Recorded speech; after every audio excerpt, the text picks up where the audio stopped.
Hi everyone, I'm Kate. Welcome back to my channel. Today we're going to talk about the different red colors. Let's get started.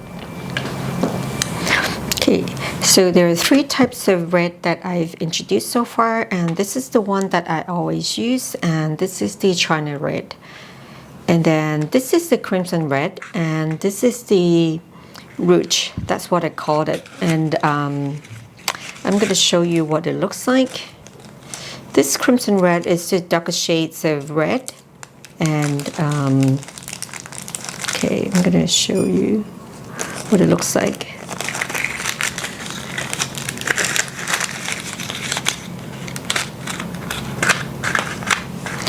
And then this one, rouge.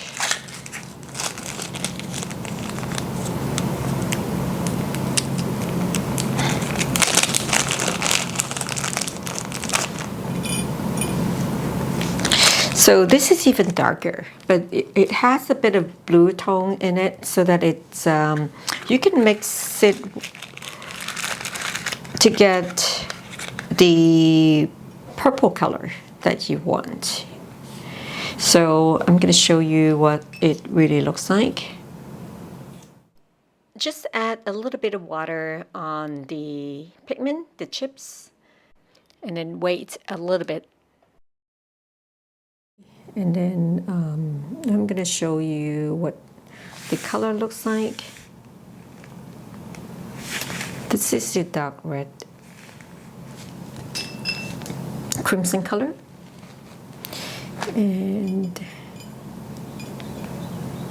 this one, see, this one has a bit of shades of blue tone, and it looks a bit purplish.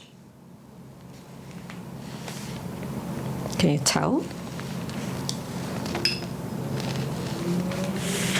And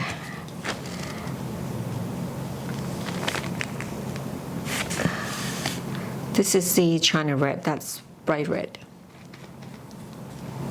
To get the right colors, and we're gonna take some orange color first because we need some gradients. So, and then a bit of red, and then the deep red. Today we're gonna paint some Gladiolus, a stunning perennial flowering plants in the iris family. There are 6 petals, 3 on the top layer and 3 at the bottom. So I am painting 3 at a time as a group. And then leaving some space, I'm adding another 3, which means that these flowers are overlapping each other when it's blooming. There are hundreds of different species of Gladiolus. And of course it comes in different colors, but I'm picking this red for this demonstration. The key feature is the long stem. Each of the stem can grow from 3 feet to up to 6 feet, making it a great cutting flower. For a bright red color, you may use only orange color and the China red. But if you want something deeper and with more depth to the color, you may add the deep red, just like what I did. Both China red and this crimson-like deep red are not derived from natural materials. However, these are made by Chinese art suppliers, and they're meant to be stable and durable. Now I'm painting the small petals which sticks out at the bottom layers. For the long stem, I've mixed yellow with indigo blue to get the green color, and then get a bit of red at the tip to paint.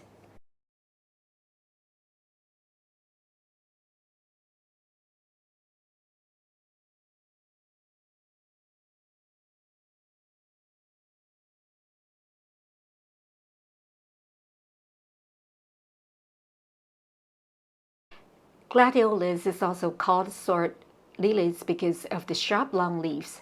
So I'm painting a long stroke of the leaves. Now I'm painting a couple of birds to perch on the leaves.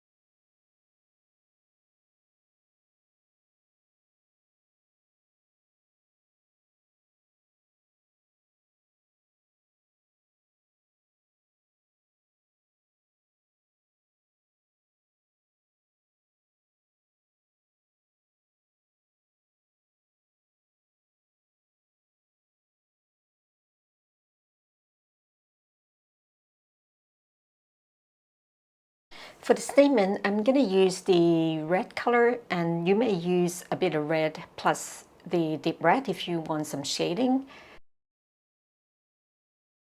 And then a bit of yellow color if you want a bit more detail. I'm going to show you a close-up later.